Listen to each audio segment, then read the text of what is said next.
नमस्कार साथियों। आज हम दातागंज 117 विधानसभा दातागंज में मौजूद है, जो कि बदायूं जिले की सबसे अहम सीट और सबसे पावरफुल सीट मानी जाती है। आज हमारे साथ मौजूद है समाजवादी पार्टी के पूर्व जिला अध्यक्ष व 3 बार रहे पूर्व के विधायक। आपका बहुत बहुत स्वागत है विधायक जी, इंडिया टाइम्स 7 में।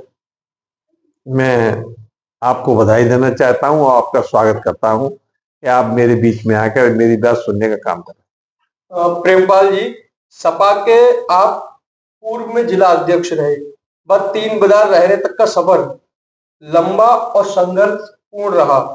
आज आप किस भूमिका में सबसे ज्यादा खुद को प्रभावी मानते हैं? देखिए, मैं सबसे पहली बात पर यह कहना चाहता हूं कि मैं यहाँ की जनता का आभार व्यक्त करता हूं, उनको बधाई देना चाहता हूं कि यहाँ की जनता ने मुझे सम्मान देने का काम किया। आप लगातार आरोप लगाते हैं कि मौजूदा सरकार में विकास के नाम पर सिर्फ कागजी कार्रवाई है। आप ऐसी कौन सी 3 योजनाएं गिना सकते हैं जिन्हें अपने कार्यकाल में आपने बेहतर तरीके से व्यापारी के लिए और युवा वर्ग के लिए करा? देखिए, सबसे पहले काम है स्वास्थ्य का। स्वास्थ्य सेवाएं अच्छी करने का काम किया समाजवादी पार्टी। दूसरा, व्यापारियों का जो पहले 3/7 लगती थी उसको समाप्त करने का नेताजी ने काम किया। व्यापारी के लिए काम किया। किसान को जो खाद आज हमको मिल नहीं रही है उसको उपलब्ध कराने का काम समाजवादी पार्टी ने किया था और कम रेट में दिलवाने का काम किया। विपक्षी नेता अक्सर कहते हैं कि आपका ग्राउंड नेटवर्क उन्हें सबसे ज्यादा परेशान करता है। आपकी राजनीति में ऐसा क्या है जिससे विरोधी दल हमेशा बेचैन रहते हैं? आपकी क्षेत्रीय पकड़ क्यों इतनी मजबूत है? देखिए, मेरा तो एक ही काम है, जो नेताजी ने मुझे सिखाया है। नेताजी ने मुझे सिखाया है कि जनता के बीच रहकर जनता की सेवा करने का काम करना चाहिए। वो मैं ईमानदारी से उनके साथ रहता हूँ और उनकी सेवा करता हूँ। जो मेरे पास लोग आते हैं उनको सम्मान देने का काम करता हूँ। मैं जाता हूँ तो लोग मुझे भी सम्मान देते हैं। अच्छा, मेरा कहना आपसे ये है, वर्तमान स्थिति में जो सरकार है वो कानून व्यवस्था और सड़कों को लेके अपनी सबसे बड़ी उपलब्धि बताती है। आप इन दावों के लिए किस तरह से देखते हैं? देखिए, मैं सबसे पहली बात एक चाहूंगा कि हमारे जो इस प्रदेश के मुख्यमंत्री जी हैं, मुख्यमंत्री बहुत बड़ी चीज होता है। मुख्यमंत्री को अपनी भाषा शैली पर नियंत्रण रखना चाहिए। जिस तरीके वो भाषा का प्रयोग करते हैं तो मैं नहीं समझता हूं मुख्यमंत्री की ऐसी भाषा होती है। इसलिए अधिकारी उन पे बात पे क्यों नहीं गौर करते हैं, क्यों नहीं उनकी बात सुनते हैं, मैं इसको नहीं कह सकता। लेकिन ये जरूर कहूंगा कि कोई काम नहीं हो रहा, केवल झूठ बोलने के, लोगों को धोखा देने के अलावा कोई काम नहीं। अच्छा, बसपा भी इस इलाके में अपनी पकड़ मजबूत बताती है। क्या आपको लगता है कि बसपा सिर्फ सोशल मीडिया पर मजबूत है या जमीनी हकीकत कुछ और है? देखिए, मैं उस पर कुछ नहीं कहना चाहता।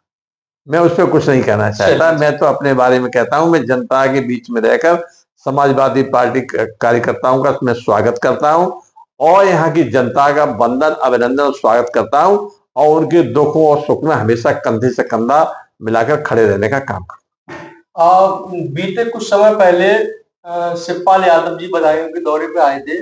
उससे पहले सपा की कार्यकारिणी भंग करी गई थी। आप उस चीज को किस तरह से देखते हैं?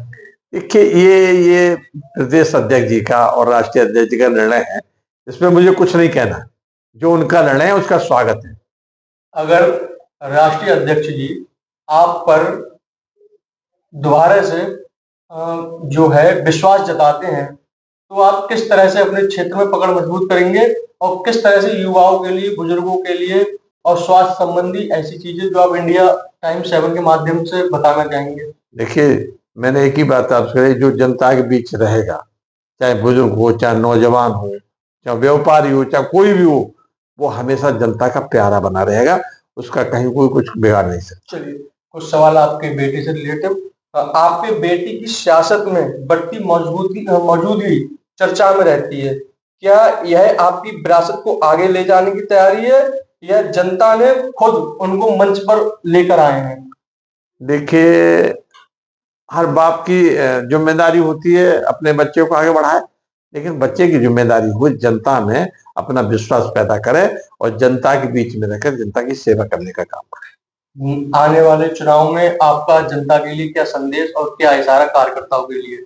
भाई समाजवादी पार्टी में तो कह दिया पूरा इशारा यही है कि राष्ट्रीय अध्यक्ष का जो निर्देश होगा उसका पालन करेंगे। जिस तरह बिहार में सरकार जीती, क्या आपको लगता है वह उचित तरीके से उन्होंने जीता, या क्या लगता है आपको? उन्होंने जो किया है वो किसी छिपा हुआ नहीं, कुछ छिपा हुआ नहीं। ऐसा नहीं करना चाहिए। लोकतंत्र को खत्म कर रहे हैं, लोकतंत्र को समाप्त कर रहे हैं, संविधान को समाप्त करने का काम कर रहे हैं। इससे ज्यादा घटिया बात क्या हो सकती है? दातागंज विधानसभा में ऐसी 3 चीजें जो आपको नजर नहीं आती हो, और आप अगर विधायक बनते हैं, जनता आप पर विश्वास करती है, तो वो कौन से 3 ऐसे कार्य होंगे जो आप सबसे पहले करना चाहेंगे? वो मैंने बता तो दिए, मैंने अभी बताया आपको। एक तो स्वास्थ्य मेन चीज है, व्यापारी की समस्या दूसरी है, और तीसरी किसानों की समस्या। सबसे अहम सवाल मेरा आपसे, युवा वर्ग के लिए, बेरोजगारी के लिए आप क्या रोजगार देने का काम समाजवादी पार्टी की सरकार जब बनेगी तो युवाओं को रोजगार देने का काम समाजवादी पार्टी करेगी। जैसे पिछली बार जब आप चुनाव लड़े थे, तो एक सवाल क्षेत्र में बहुत गूंज रहा था कि अगर आप सत्ता में आते हैं और आपकी पार्टी सत्ता में आती है, तो आप दातागंज में चीनी मिल लाने की जो है प्रक्रिया करेंगे, क्या ये सत्य है? वो तो जब समय आएगा तब बताऊं, मैं इस पे कुछ नहीं कहना। चलिए ठीक है। आप देख रहे हैं इंडिया टाइम्स, वैभव गुप्ता।